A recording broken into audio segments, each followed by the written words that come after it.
We just got to our hotel, so we decided to stay in a hotel instead of an Airbnb because I just couldn't find an Airbnb in the price range that we wanted, and this ended up actually being a little bit cheaper, and really cool accommodations. We are staying at the St. Louis Union Station Hotel, which is a curio collection for the Hilton. We've stayed in ones like this before, and they always tend to be really interesting boutique sort of hotels. So, we'll do a quick room tour. So here is the bathroom. Pretty standard, but really large bathroom. Has really cool wallpaper going on. Really nice big glass-walled shower. Sticky floor. Has a nice little bench here and some wardrobes. A little kind of partial couch. Marble top desk. With a nice, really big TV. There's a fridge for our beer. Oh, there's a fridge for the beer that we bought on the way here. And then a really nice king-size bed with this really cool chandelier over the top. Very high ceilings. And also the view. So the windows are a bit dirty, but we actually can see downtown and the arch from here. So very cool view. Really neat room. I'm really excited to check out this hotel because it used to be an old train station. So there's a lot of really neat tile work in the building that we'll check out while we're here. So glad we picked this place. So far so good. And we had a really cool dude help us get up to our room because there's some construction and navigation was hard with a wedding going on and stuff that didn't work. So that's all for right now. We're gonna kind of get our luggage all unpacked and then probably find a place to eat dinner. So, yay!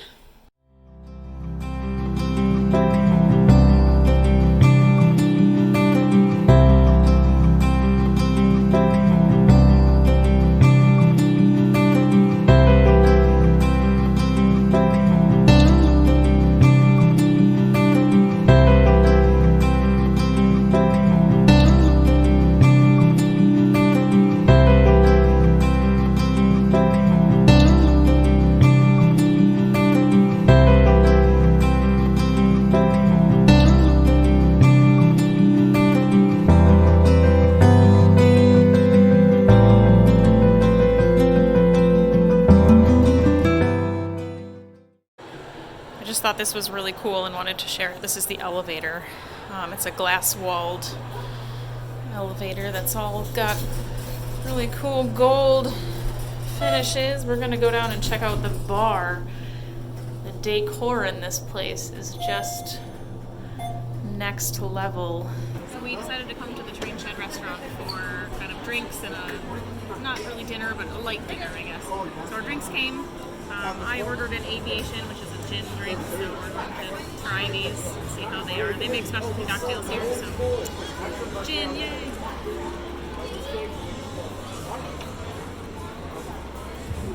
It's very strong. It's very lemony. It's very good. It's kind of glittery. It's definitely a good gin cocktail. And then we also got some little pretzels with some beer cheese. And then Marcus got Blood and Sand, I think. Blood and Sand. What's the main alcohol in there? Bourbon? I think it was bourbon. There's some kind of, I don't know, weird, like, gourmet cherries or something like that. Weird gourmet cherries. That's what's in Marcus's drink. It's good. It's sweet, but it's got, like, it's definitely spirit forward, but it's a good one. It's a good one. All right.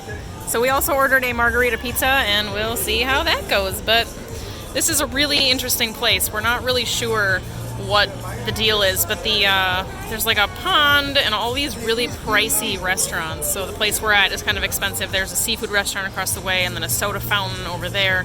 It seems like a really like adult type place on this boardwalk, but then there is an aquarium behind us that we might visit later. So, interesting place. We'll hang out until the sun sets. It looks like there's some really neat, like, light features out here. So, should be a nice, calm evening.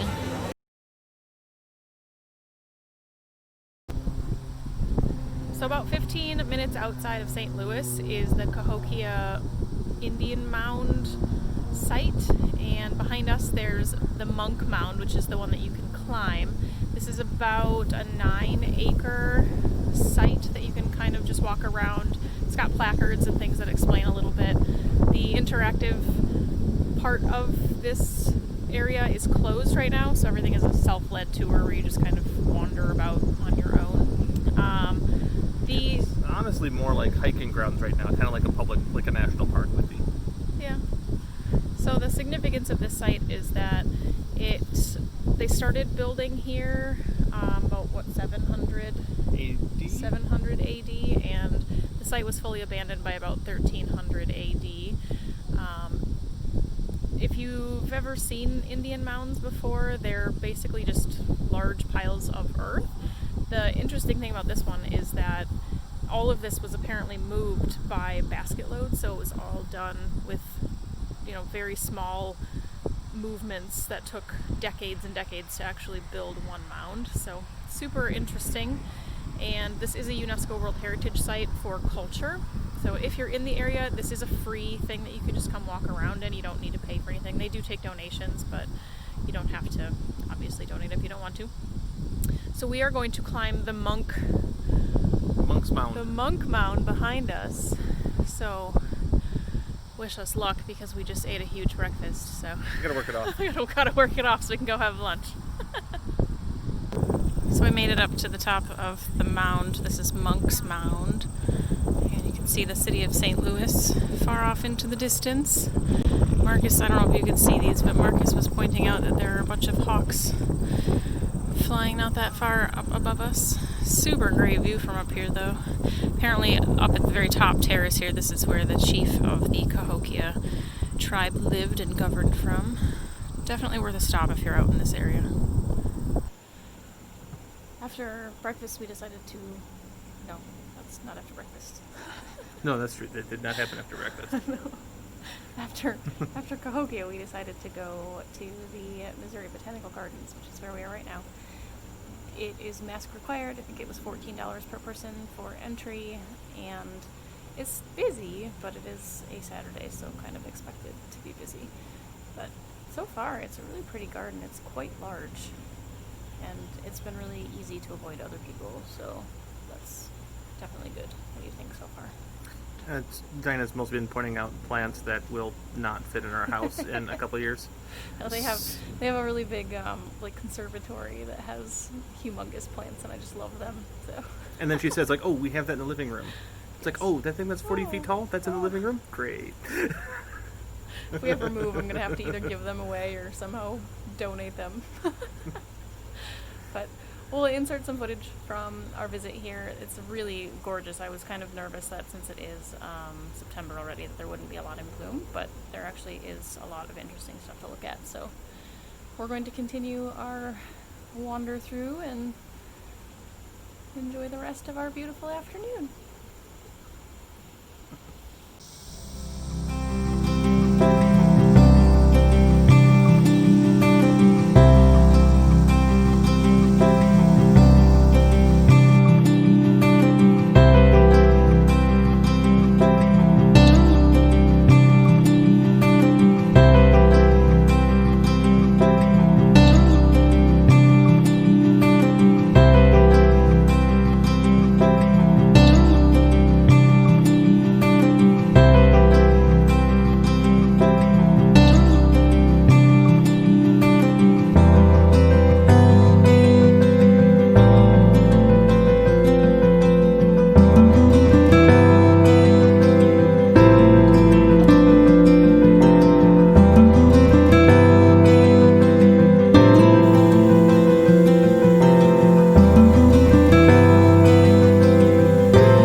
Guys, today is day 2 of our St. Louis road trip. This morning we started off with breakfast donuts at Pharaoh's Donuts, which is downtown.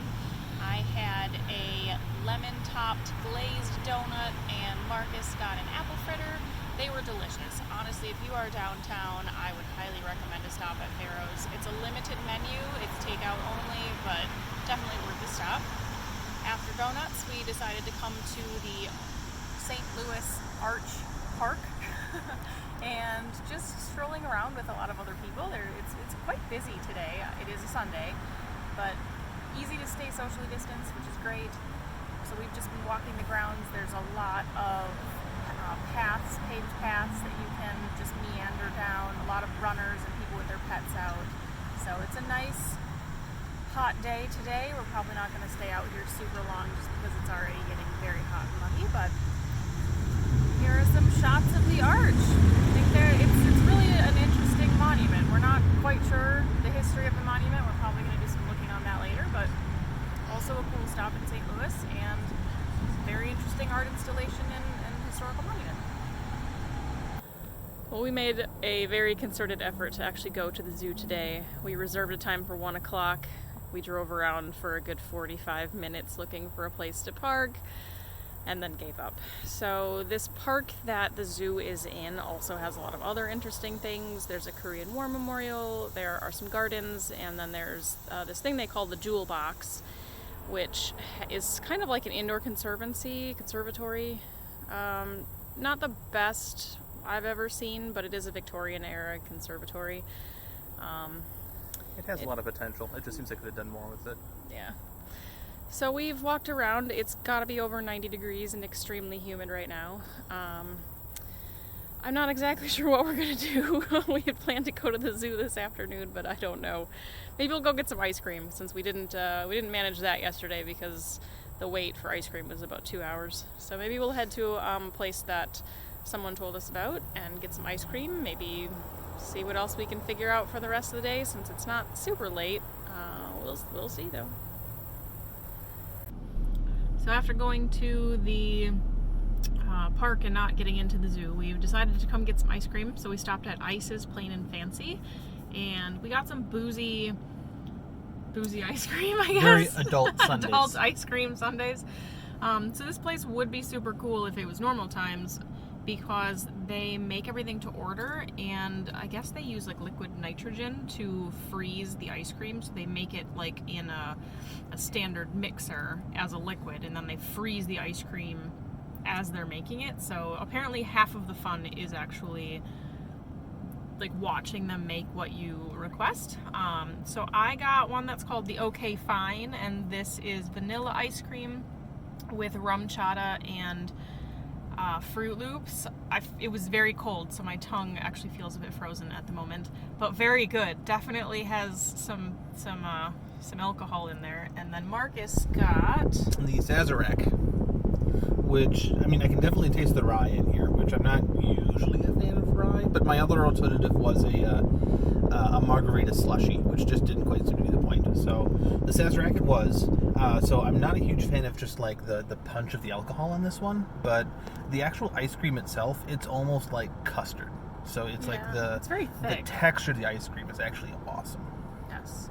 So this is definitely fun. We are obviously sitting in the car eating this because it is 88 degrees outside, so these would be definitely and humid, liquid, and very humid.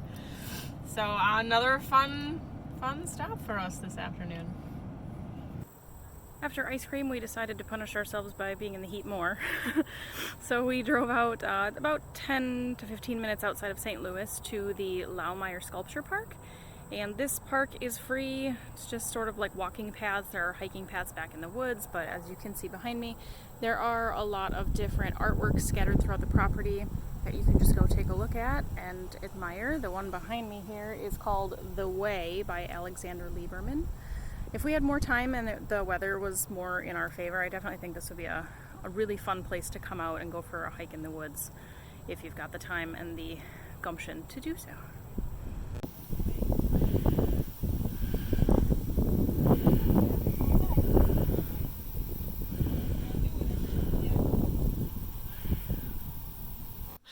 We just arrived home from St. Louis, and I wanted to finish this video with rounding out a few things, including our finances.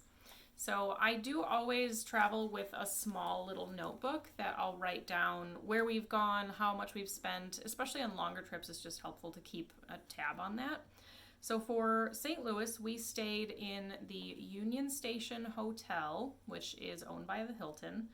And for that, we stayed in a clock tower king room that was $136 per night. And then I also paid for 3 days of parking privileges, which was in-out access, and that was $35 per night. Adding in taxes, the total for lodging came to $590.22. We did end up staying in a hotel because I only booked this 2 days prior to leaving, and I just could not find anything in our price range or in our specifications that was kind of to my liking. So I checked Hilton. They had openings and they were not that much more expensive than what was on Airbnb, and they were in a really good location. So that's why we ended up changing plans there. For food on this trip, this is inclusive of all food and alcohol consumed on site. And that came to a total of $283.27. We spent $33.73 on gas. We do have a 2013 Prius, so it gets about 45 miles per gallon, just as a heads up there. Additional parking, we paid $10 to get into a couple of sites. And then fun money purchases was $28. The only thing we had to spend money to actually get entry for was the botanical garden, and that was $14 per person. Everything else on this trip was either free entry or just like a park where you could just come and go as you please. So total expenditure for this was $945.22. So we definitely could have saved money on lodging, but for 3 nights, 4 days, pretty decent weekend trip for us. Seems a little expensive on the get-go, but most of that I think was just lodging. Lodging, food. I mean, the big surprise, I think, for almost every trip is how much food costs. This one was higher than normal, I think, just because of the way things were in St. Louis this time. Because we were avoiding a lot of internal spaces like museums, aquariums, a lot of the kind of places we would normally spend time in. Those are usually, 10, 15, maybe $20 for access to get in. But food, easily, especially if you're eating out all the time, can pretty easily cost between $30 and $50 for a meal. And that's what we ended up spending a lot of time with on this trip. In particular, there is a spot that we didn't get a lot of footage of, which was the Urban Chestnut Brewery, which has got a couple locations down in St. Louis. Fantastic style, German-style beer hall atmosphere.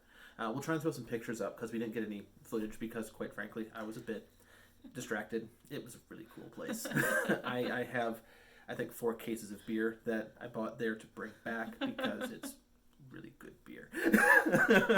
we had discussions on the drive back on what it would take to open up a beer hall in Madison or Sauk County or something else local. So we'll see where that goes. But we had a lot of fun there.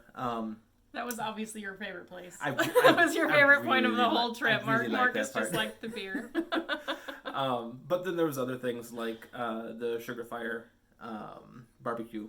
It's Southern barbecue. It was really good. Diana even broke down on her vegetarian, flexitarian, flexitarian, yeah. And she broke down and confessed that it was also really good food. So yes. That was fun. It was a good time, and I think if saving some money on food could have worked. COVID makes everything weird, so the numbers are weird just because of all kinds of stuff. But yeah, we definitely would put St. Louis. We spent too much time in Louisville. We definitely would put St. Louis back up on the top of our list to visit again if restrictions continue to get lifted.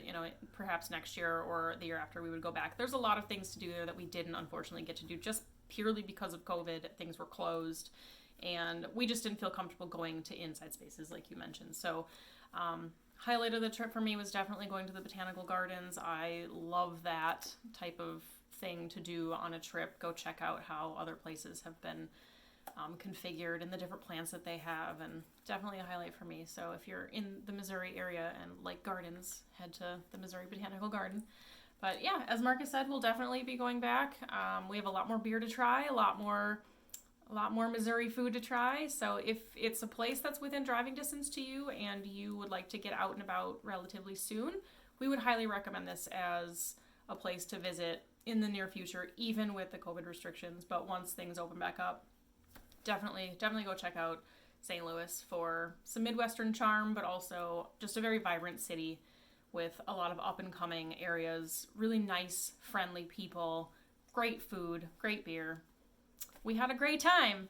So, signing off from this first vlog ever, please hit the like button if you found this interesting. Subscribe to our channel. We'll hopefully be doing more of these as travel kind of comes back into being. But we hope you enjoyed this, and we will see you next time.